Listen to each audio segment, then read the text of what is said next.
Assalamualaikum warahmatullahi wabarakatuh.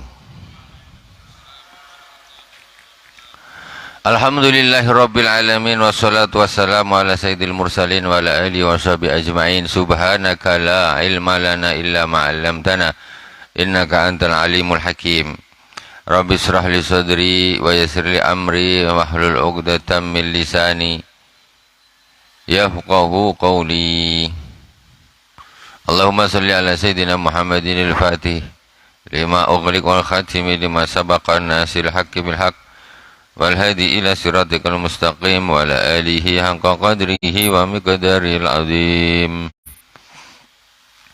Ila hadratin Nabil Mustafa Muhammadin sallallahu alaihi wasallam wa jami'i ikhwani minal anbiya wal mursalin wa sahabati wa tabi'in wa tabi'in wa jami'il awliya wa syahada wa salin wa jami'i masyayikhina fid din khususan Abu Said Muhammad bin Ali al-Malik al-Hasani wa Abu Said Ahmad bin Said Muhammad al-Malik al-Hasani amaddanallahu bimadadihim wa fadha alaina min barakatihim anwarihim wa ulumihim fid din wa dunya wal akhirati bisirril Fatihah. A'udzu billahi minasy syaithanir rajim. Bismillahirrahmanirrahim. Alhamdulillahi rabbil alamin. Ar-Rahmanir Rahim. Maliki yaumiddin. Iyyaka na'budu wa iyyaka nasta'in. Ihdinas siratal mustaqim. Siratal ladzina an'amta 'alaihim ghairil maghdubi 'alaihim waladdallin. Amin. Bismillahirrahmanirrahim. Jamaah salat fardu subuh yang dirahmati Allah Subhanahu wa taala. Pagi ini kita akan mengambil hikmah dari Al-Imam Aun bin Abdillah Al-Huzali radhiyallahu taala anhu. Beliau adalah Aun bin Abdillah bin Utbah bin Mas'ud Al-Imam Al-Qudwa Al-Abid Abu Abdillah Al-Huzali Al-Kufi akhu Faqihil Madinah Ubaidullah tuwfiya sanata bid'in asyrata wa mi'ah. Imam Aun bin Abdillah seorang imam yang jadikan panutan, ahli ibadah,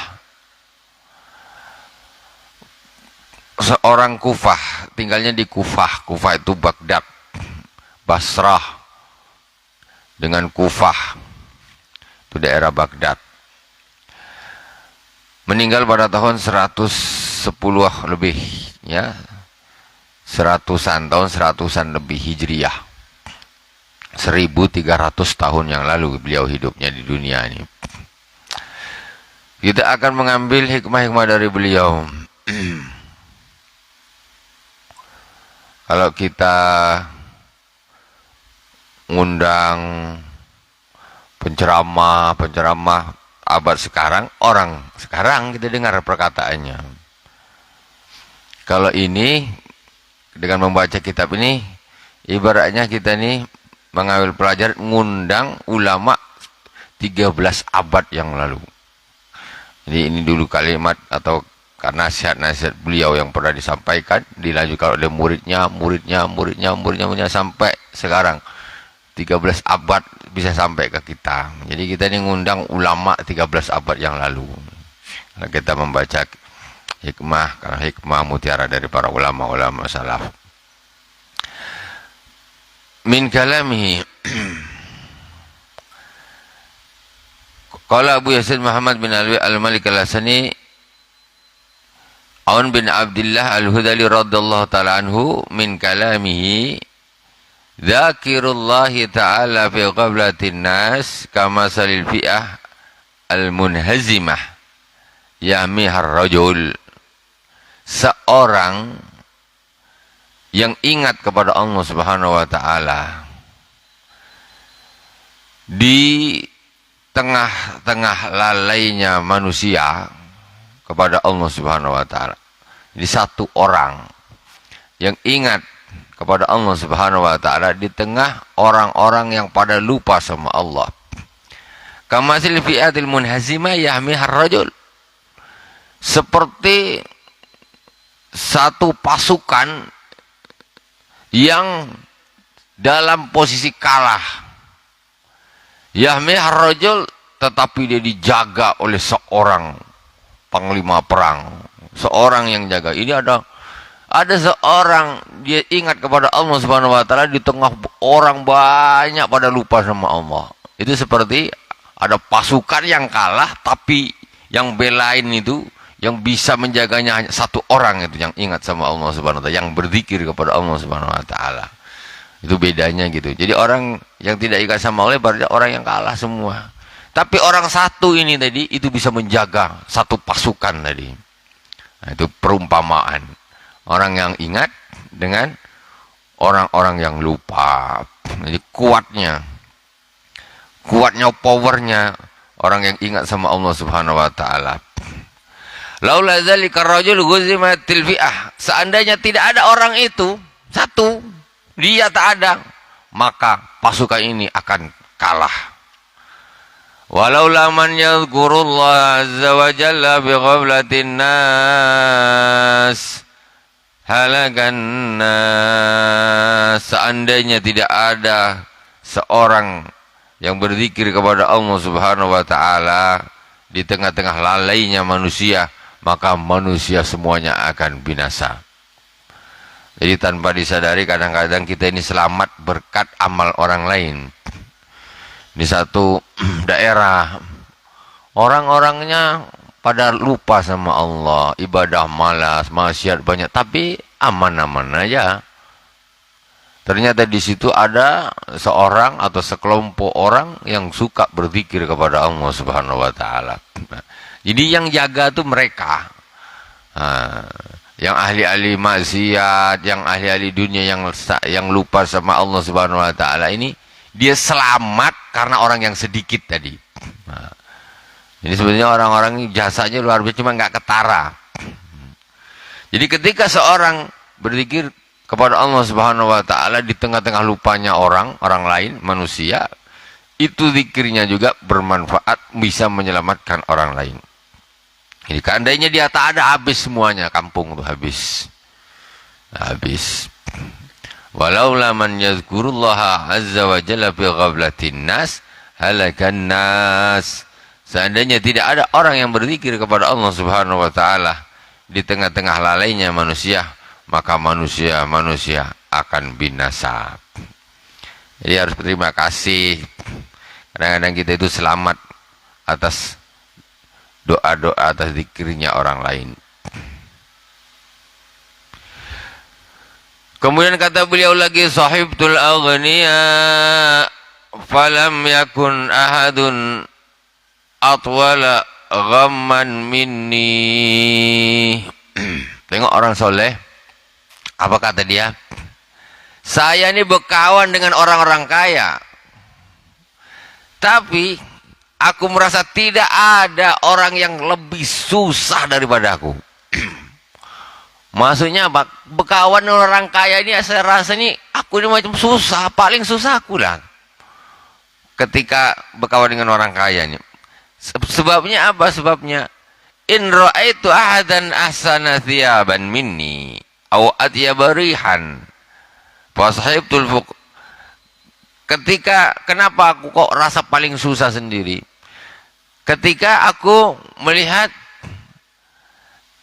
orang kaya tadi, dia lebih bagus bajunya dari aku, baunya lebih harum dari aku, jadi susah berkawan dengan orang kaya. Tengok, aduh mobilnya bagus, aku motor jelek, pajak nunggak, sedih kan, susah. Tengok dia bajunya bagus-bagus, baju aku jelek, susah lagi. Jadi kata Al-Imam Aun bin Abdillah, memang ketika aku berkawan dengan orang-orang kaya, aku merasa tak ada orang yang lebih susah dari aku. Hati ini susah terus. Makan, ini makan sederhana, tengok, waduh di situ lauknya, kan? Buka dompet sini kopiah, dompetnya tak ada isi. Ya, Sebelah sana merah-merah penuh tebal. Susah terus kalau orang berkawan dengan orang kaya. Makanya tengok dia tak buka. Katanya kemudian apa kata beliau? Fasahibtul fuqara fastarahtu. Kemudian aku berkawan dengan orang-orang miskin. Oh, maka aku merasa bahagia. Berkawan dengan orang miskin merasa bahagia. Kenapa? Tengok bajunya. Bajuku ternyata tidak lebih jelek dari baju mereka. Makanya makanku, masih enak makan aku lagi. Jadi ini bahagia rasanya hati. Kendaraan, aku lumayan motor-motor jelek-jelek. Sana jalan kaki. Rasanya bahagia rasanya hati itu. Jadi kita ini kenapa susah terus kurang terus suka berkawan dengan orang kaya. Jadi hatinya rasa susah kurang terus. Dah punya mobil tuh. Tengok mobil orang kawannya, keluaran terbaru 2023. Susah lagi pada dah punya mobil tuh. Susah lagi. Kapan bahagianya? Beli baju kirain udah mahal, nengok kawanmu, berapa nih harganya? 500, 600 juta. Waduh, susah, baju aku jelek. Tengoklah. Kalau kita kan memang terbalik. Suka berkawan dengan orang kaya, malas. Atau tak mau berkawan dengan orang miskin. Itu sebabnya. Cobalah berkawan dengan orang miskin. Datang ke tempat orang miskin. Rasa nih kita ini paling kaya. Apa tak bahagia nih? Orang segini aku dia paling kaya. Syukur. Jadi bahagia gitu. Pergi ke rumah gedung-gedung besar. Minder tengok pintu gerbang dia. Aduh, aku ini tak apa, miskin. Susah, Masya Allah. Luar biasa. Makanya mereka lebih suka berkawan, orang-orang soleh lebih suka berkawan dengan orang-orang miskin. Kafa bika minal kibri antara laka fadlan ala man huwa dunak. Kemudian kata beliau lagi, cukuplah engkau ini disebut sombong, takabur. Ketika engkau melihat engkau mempunyai kelebihan daripada orang lain. Ini definisi sombong yang kelas apa nih? Kelas tinggi. Maksudnya nih, kita ini ada rasa punya kelebihan aja dengan orang lain, itu dah sombong. Ini. Tengok mereka, Masya Allah. Tak ada merasa macam gitu. Tak ada. Aku tak lebih baik dari engkau. Aku tak lebih baik dari engkau. Aku ini paling jelek, orang segini ini paling jelek aku. Macam gitu artinya orang-orang soleh. Kalau merasa saja lebih punya kelebihan, lebih punya keutamaan dari orang lain, itu udah sombong lah tuh.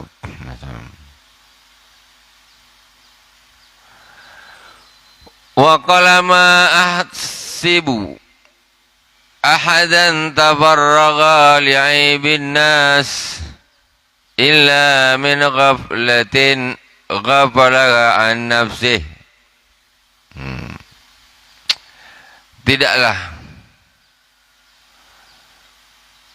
seseorang itu sibuk ngurusin aibnya orang lain.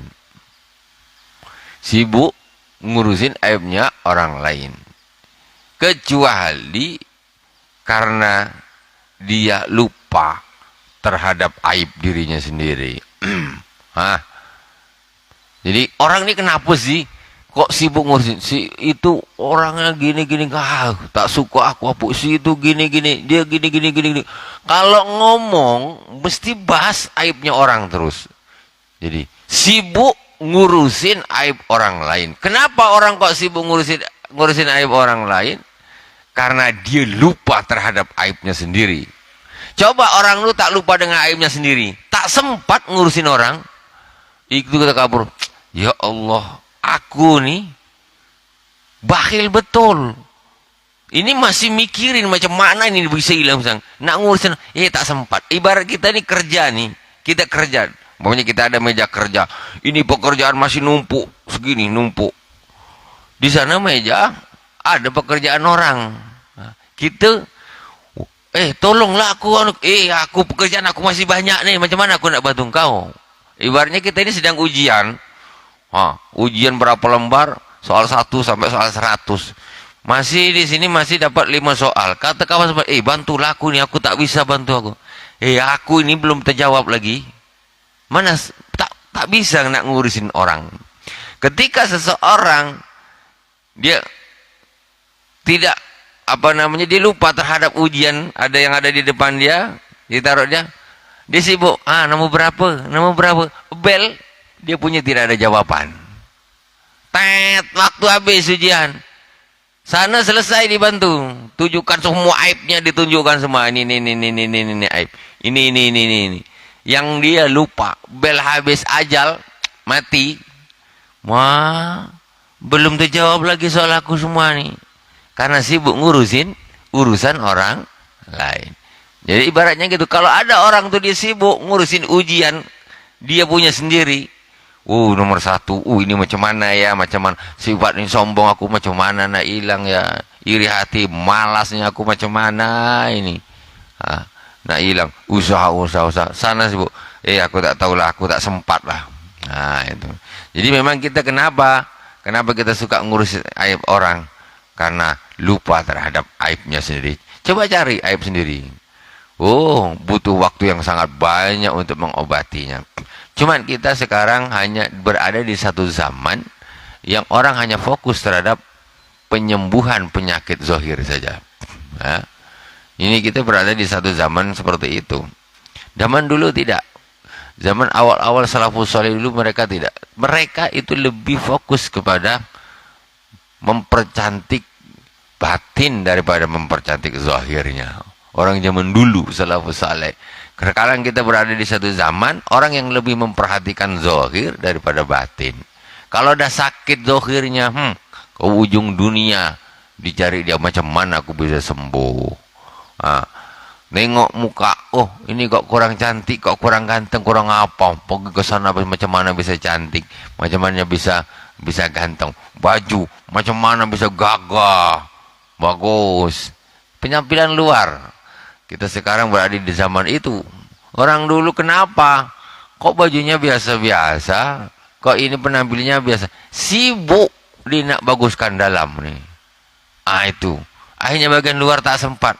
Macam nak ngurus luar, pokoknya dah aurat tertutup gini, alhamdulillah, ngurusin yang di dalam nih. Nih hati masih busuk. Mereka mau mengobati penyakit-penyakit hati di dalam itu, dicek dulu. Kalau kita cek dokter, tak ada sakit, ke dokter cek tensi lah, inilah, apalah ini, cuma padahal tak ada, badan sehat walafiat, pergi ke dokter cek, inilah, ini tensi, darah, apa segala macam, sini cek semua ya, mau dicek. Akhirnya yang tak sakit punya disakit, bingung, ini balik susah, tambah sakit dia, tambah susah, depresi. Coba bagi datang, aku ini sakitnya, sakit batin, sakit hati apa di dalamnya. Coba diobatin, tanya, aku ini sakitnya apa. Makanya yang bisa menyembuhkan penyakit yang namanya thariqah itu, Syekh Al-Wasil Al-Musil, itu tugasnya menyembuhkan penyakit hatinya si murid. Di dokter hati. Beda dengan dokter yang di rumah sakit, itu dokter zahir. Kenapa? Seorang butuh murid, seorang butuh syekh, ya, semacam kalau ada semacam thariqah dan sebagainya, karena syekh itulah nanti dia yang akan menyembuhkan penyakit hatinya si murid-muridnya itu tadi. Jadi bukan hanya sekedar belajar ngaji gitu tok, tidak. Ujung-ujungnya ya untuk akhlak budi pekerti yang mulia, memperbaiki hati. Itu aslinya begitu. Kenapa kita harus punya guru? Karena kita ini tak bisa kadang-kadang nak nganukan sendiri, baikkan diri kita sendiri, itu tidak bisa. Tapi mereka guru-guru yang Masya Allah mendapat derajat yang tinggi di hadapan Allah Subhanahu Wa Taala, dia tahu kekurangan muridnya, berkah daripada itu, maka si murid pun bisa Allah Subhanahu Wa Taala angkat derajatnya berkah gurunya. Kemudian kata beliau lagi, jahlisut tawabina fa innahum arakun nasi quluba. Duduklah kalian semua dengan orang-orang yang bertaubat, karena sesungguhnya mereka itu manusia yang paling lembut hatinya. Orang-orang yang taubat, duduklah dengan mereka, karena sesungguhnya mereka itu orang yang hatinya lembut sekali. Orang kalau udah betul-betul taubat nih, hatinya mesti lembut. Sebentar nak nangis, sebentar sedih, sebentar ini. Ngomongnya mesti beda. Dulu waktu jadi samsing yang ngomongnya lain. Ketika dia dah taubat, ngomongnya lembut, enak, nasihat. Itu aja. Itu orang yang bertaubat. Alhamdulillah.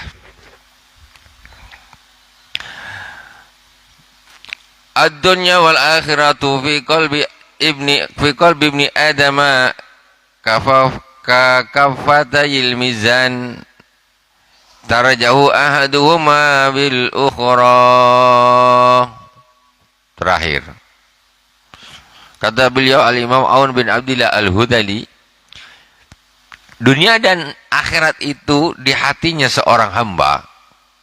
Kita ini di hati kita semuanya ini ada dunia, ada akhirat nih dalam hati kita nih. Nah, semuanya di dalam hati kita ini ada dunia, ada akhirat. Ada dunia, ada akhirat. Dunia.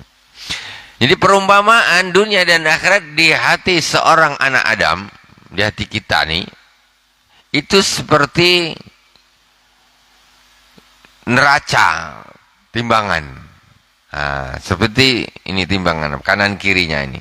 Nah, kakafatil mizan. Tarjahu ahaduma bil ukhra. Antara dunia dan akhirat itu seperti timbangan begini di dalam hati kita nih, di hati anak Adam. Maksudnya kalau namanya timbangan nih, kalau berat yang sini berarti gini, gini. Kalau berat yang sini berarti gini. Nah, di dalam hati kita tuh dunia sama akhirat itu macam gini. Ada orang yang berat akhiratnya berarti gini. Posisinya dia berat akhiratnya. Ada yang sama berarti datar gini. Ada yang dunianya sampai terbalik sampai. Nah, itu kayak gitu. Jadi dunia dan akhirat itu dia akan saling gitu, namanya berlawanan. Nah, kalau dia kuat dialah dunianya kuat, nah akhiratnya kalah. Kalau akhiratnya kuat, dunianya akan kalah. Tidak bisa nak sama-sama gini, ya tidak bisa. Nah, dia mesti akan ada semacam imbal baliknya. Naik dan turunnya itu antara dunia dan akhirat. Macam mana orang semangat dunia, semangat akhirat? Macam mana nak semangat dunia, semangat akhirat? Kalau orang ada hatinya cinta dunia, ya tak mungkin dia cinta akhirat. Sebesar apa? Mau cinta dunianya 90, akhirnya tinggal 10%. Kalau dia cinta akhiratnya 75%, berarti cinta dunianya tinggal 25%. Kayak gitu. Jadi tidak bisa aku cinta dunia juga cinta akhirat, ya tidak bisa, nggak mungkin. Nggak mungkin. Orang kalau sudah cinta dunia sampai 90% cintanya, akhiratnya hancur tuh. Tinggal 10 saja. 50-50 susah juga mengkondisikan 50. Berarti dunianya enggak semangat, akhiratnya pun tengah-tengah. Sama-sama. Akhiratnya pun biasa-biasa, dunianya pun biasa-biasa, 50-50. Nah, itu seperti itu. Tidak ada yang menonjol. Wallahu subhanahu wa ta'ala a'lam. Semoga bermanfaat dari awal sampai akhir. Mohon maaf atas segala kekurangan. Subhanakallahumma wa bihamdik asyhadu an la ilaha illa anta astaghfiruka wa atubu ilaik. Wa sallallahu ala sayyidina Muhammadin wa ala alihi wa sahbihi wa baraka wa salam. Alhamdulillah rabbil alamin. Wassalamualaikum warahmatullahi wabarakatuh.